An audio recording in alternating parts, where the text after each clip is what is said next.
La cueva del comienzo. Todavía había humo elevándose en el horizonte cuando Lot y sus dos hijas se escondieron en una cueva en las montañas. Detrás de ellos, el mundo que conocían ya no existía. Sodoma y Gomorra habían sido destruidas, consumidas por el fuego y el juicio. Todo olía a fin. Fin de la ciudad, fin de la gente, fin de la historia. Y fue allí, en el silencio entre las piedras, donde comenzó una de las historias más desconcertantes de la Biblia. Bienvenido al canal Luz de las Escrituras.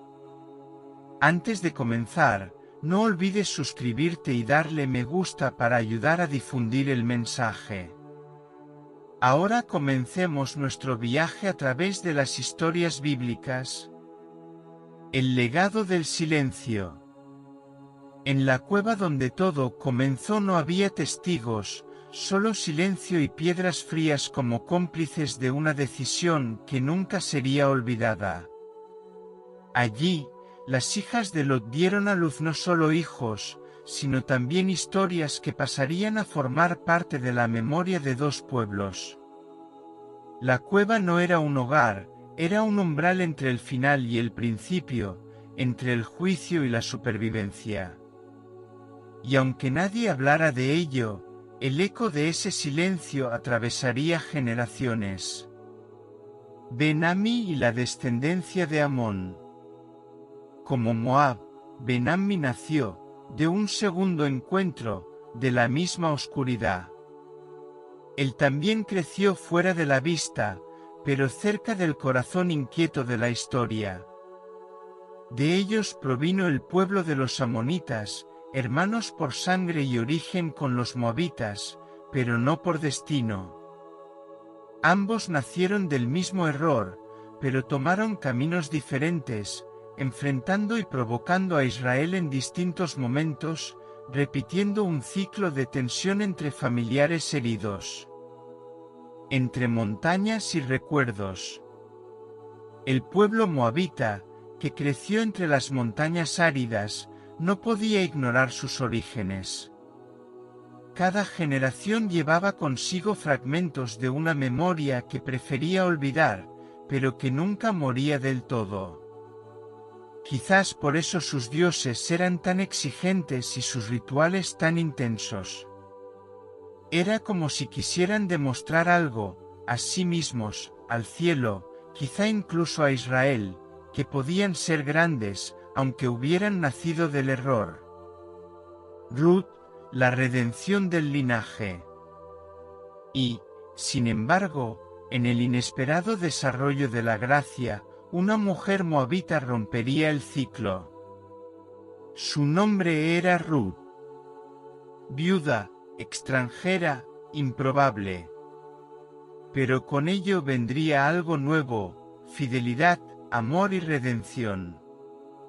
Al elegir seguir a Noemí y abrazar al Dios de Israel, Ruth atravesaría siglos de distancia y rechazo. Ella se casaría con Booz, y de su vientre nacería Obed, padre de Isaí, padre de David. Del vientre de aquella cueva oscura había surgido Moab, pero del vientre de Ruth nacería el rey. El plan en silencio. Sin alegría, sin consuelo, las hijas de Lot estaban convencidas de que el mundo había terminado. Ya no había hombres, ya no había esperanza. La desesperación, cuando se encuentra con el silencio, puede producir mucho ruido en su interior. Y así nació un plan oscuro, emborrachar al padre y con él, tener descendencia. El acto estuvo marcado por la angustia, el miedo y la soledad. Y de esta unión nació Moab, fruto de una decisión apresurada y de una esperanza distorsionada. No tenían conocimiento de sobrevivientes en otras tierras, ni mapas, ni promesas. Todo lo que vieron era gris y vacío. El horizonte quemado parecía gritar que no había futuro más allá de aquella cueva, y el dolor de haber perdido a la madre, el hogar y la identidad selló la mente con una certeza ciega. El impulso de preservar el linaje de su padre era, en sus mentes, un gesto salvador, incluso si nació de la confusión y el miedo. La noche descendió como un velo espeso sobre la conciencia. No hubo conversación, solo vino servido en silencio, un gesto aprendido en medio de una cultura decadente. Lot, borracho, no entendió, no reaccionó. Y al amanecer, el mundo todavía estaba en ruinas, pero había algo nuevo, un embarazo, un futuro, una historia más que llevar entre los escombros de la humanidad. Al día siguiente se repitió el mismo plan. Fue como si, para cada hija, la desesperanza exigiera la misma respuesta. Y así, como en un eco oscuro, nacieron dos pueblos, Moab y Amón. Serían recordados no solo por sus nombres, sino por la forma en que llegaron al mundo, hijos de la confusión, marcados por la sombra, pero también instrumentos de un diseño que escapó a la lógica humana. Incluso sin comprender, Dios permitió que estos niños crecieran. La historia no terminó en la cueva. La vida insistió en continuar, aun cuando estaba herida. Y del vientre del dolor brotó un linaje que, siglos después, tocaría la promesa. Porque donde el hombre ve el fin, Dios a menudo solo ve el principio. El hijo de la cueva. Moab no tenía la culpa de sus orígenes, pero cargaba con el peso de un linaje herido. Su nombre era ya el recuerdo de una elección desesperada. Aún así, creció. Lejos de las miradas del mundo, entre los valles secos al este del Mar Muerto, aprendió a vivir. El suelo estaba duro, pero él echó raíces. Allí nació un pueblo, se formó en la adversidad, se moldeó en el aislamiento. Moab aprendió a caminar donde pocos querían vivir. Los vientos que soplaban entre las montañas trajeron recuerdos ancestrales, pero también forjaron resistencia. Era una tierra que exigía mucho a quienes vivían allí, días calurosos. Noches frías, tierra ingrata. Pero allí el pueblo encontró una especie de fuerza que no provenía de la abundancia, sino de la necesidad. Cada piedra, cada manantial escondido, era una victoria sobre el olvido. No hubo prestigio en su origen, pero sí persistencia. El pueblo moabita creció sin los privilegios de una historia honorable, pero con la audacia de quien no podía depender de nadie. Sus ciudades comenzaron siendo sencillas, pero poco a poco fueron ganando forma, cultura y ritmo. Aprendieron a cuidar rebaños, a construir casas de piedra, a celebrar las escasas cosechas en banquetes. La vergüenza del pasado no les impidió erigir altares, incluso si eran a dioses que solo intentaban llenar un vacío mayor. Entre ellos circulaban antiguas leyendas, historias contadas en la penumbra de las fogatas. Sabían que venían de Lot, el hombre que huyó del fuego. Sabían que había un vínculo distante con Israel, pero ese vínculo era tenue, incómodo, casi negado. Moab no era como otros pueblos, era hijo del silencio, hijo de la caverna, y esto moldeó su identidad de una manera única. Crecieron con una mezcla de orgullo y dolor, tratando de demostrar que eran más de lo que sus orígenes sugerían. Y aún así, incluso en medio de ídolos y tradiciones extranjeras, Dios se dio cuenta. El cielo que cubría a Moab era el mismo cielo que cubría a Israel. Y aunque la historia de Moab comenzó en la oscuridad, su nombre no quedó fuera de los planes eternos. Dios no olvidó de dónde vinieron las semillas ni las historias que parecían demasiado improbables de dar fruto. Porque también de una cueva puede brotar un camino que conduce a la redención.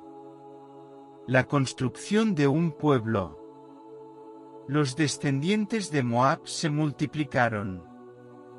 Sus tiendas se convirtieron en aldeas, sus pueblos, ciudades. Construyeron casas, altares y tradiciones. Tenían lengua, cultura y dioses con nombres extraños. La vida continuó con los pastores en los valles, los sacrificios en las colinas y los niños corriendo entre las rocas. Eran un pueblo que venía de la nada, pero que estaba decidido a dejar su huella.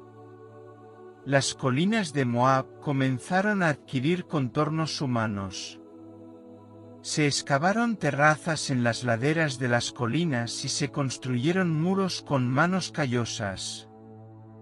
En medio del árido silencio del desierto surgieron ferias, canciones, ceremonias. No fue solo cuestión de supervivencia, fue una creación de identidad. Y aunque las raíces eran oscuras, los frutos comenzaron a tomar forma con color e intensidad.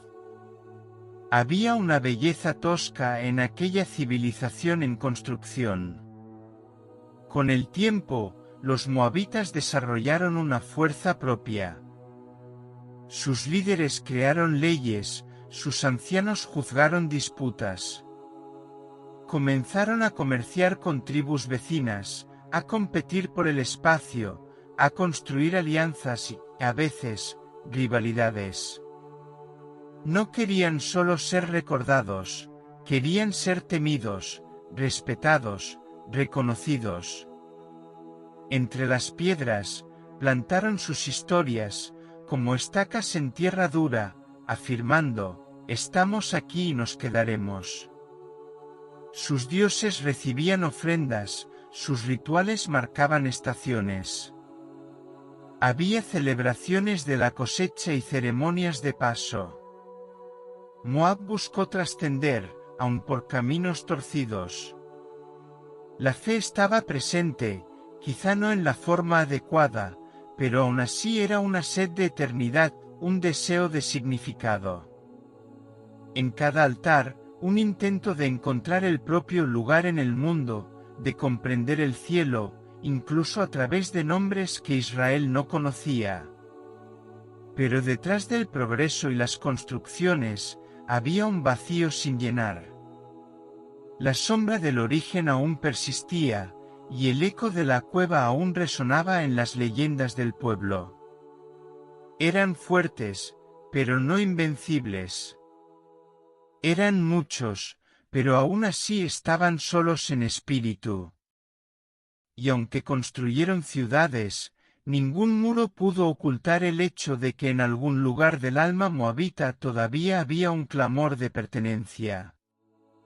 El conflicto con Israel. Pero Moab no estaba solo en la región. Del otro lado, Israel estaba creciendo. Un pueblo diferente, con un Dios diferente. La relación entre ellos era tensa, a pesar de su parentesco lejano. Lot era sobrino de Abraham. Y esta tensión se convirtió en conflicto cuando los israelitas, cansados de cruzar el desierto, se acercaron a la tierra de Moab en busca de paso. El encuentro entre ambos pueblos fue como el choque de historias sin resolver. De un lado, Israel, guiado por columnas de fuego y promesas antiguas; por otro lado, Moab, forjada en el aislamiento y la sospecha. Cuando los israelitas se acercaron, no vinieron como invasores, sino como peregrinos cansados. Aún así, para Moab, sonó como una amenaza. Las heridas del pasado hablaron más fuerte que la compasión del momento. Moab observó el avance de Israel con ojos sospechosos. Tal vez temían perder su tierra, su cultura, su frágil estabilidad ganada con tanto esfuerzo. Lo que podría haber sido un gesto de hospitalidad se convirtió en un acto de resistencia. Cerraron los caminos, negaron ayuda, construyeron muros invisibles hechos de miedo y orgullo. Y en ese gesto, sellaron más que un rechazo, sellaron un destino. Para Israel, la negativa de su hermano fue una afrenta. No se trataba solo de pan y agua, se trataba de quien estaba con Dios y quien decidía seguir solo. Moab, incluso sin atacar con espada, pero le dolió la negación. Y el cielo no quedó indiferente. Dios, que ha seguido las historias desde la cueva, registró la elección de Moab con severidad. Las personas que rechazaron la bendición heredaron la distancia. La tensión se convirtió en un hito eterno. La promesa hecha a Abraham siguió su curso, mientras los descendientes de Lot trazaron su propio camino paralelo, sin intersecciones ni puentes. El paisaje entre ellos estaba hecho de valles y montañas, pero la verdadera distancia estaba en el espíritu. La oportunidad de la reconciliación quedó enterrada allí, entre pasos cansados y puertas que se cerraron en el momento más decisivo. El rechazo que se convirtió en una maldición. Los moabitas rechazaron recibir ayuda. Cerraron las puertas. No ofrecieron agua ni pan. La negativa no fue solo práctica, sino espiritual. Y Dios vio. El rechazo fue registrado como una falta grave. La ley de Israel determinaba que ningún moabita entraría en la congregación del Señor, ni siquiera hasta la 10ª generación. Se perdió la oportunidad de tener misericordia. Y la consecuencia fue duradera. El rey Balac y el profeta Balaam. Con el pueblo de Israel acampado cerca de sus fronteras, Balac, rey de Moab, sintió que el miedo aumentaba. Él conocía la fama de los israelitas y de su Dios. Intentó recurrir a lo sobrenatural. Envió mensajeros a Balaam, un renombrado profeta, ofreciéndole oro y poder para maldecir a Israel. Pero Balaam, aunque dudaba entre la codicia y la reverencia, no podía ir contra Dios. En lugar de maldecir, pronunció bendiciones, 3 veces. La seducción de los pobres. Ante este fracaso, surgió una sugerencia perversa: atacar a Israel desde dentro. Las muchachas moabitas fueron enviadas para seducir a los hombres de Israel. Lo que empezó como una fiesta se convirtió en idolatría. El pueblo comenzó a adorar a Baal de Peor, mezclándolo con los rituales moabitas. Dios estaba enojado. Una plaga cayó sobre el pueblo. 24.000 murieron. La crisis solo terminó cuando Fineas, en un acto extremo, ejecutó a una pareja pecadora. El nombre de Moab fue asociado una vez más con la piedra de tropiezo de Israel. El refugio en Moab.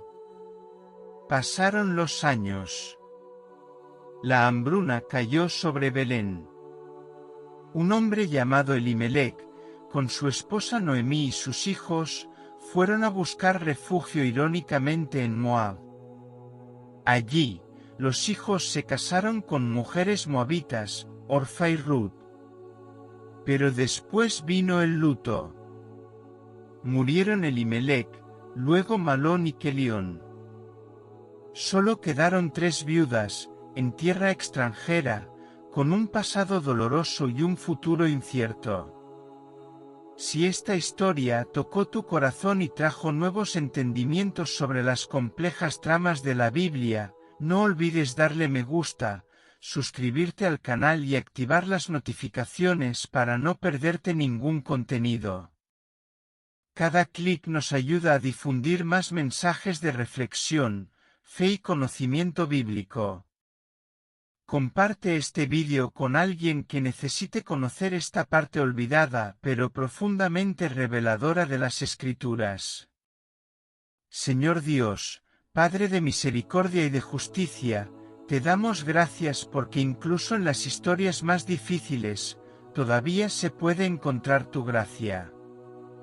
Miramos a Moab y vemos los frutos de decisiones humanas marcadas por el dolor, pero también vislumbramos que el Señor nunca pierde el control de la historia. Enséñanos a discernir los caminos rectos, a acoger a los demás con compasión y a ser instrumentos de reconciliación. Que tu luz brille incluso en las cuevas más oscuras del alma. En el nombre de Jesús, amén.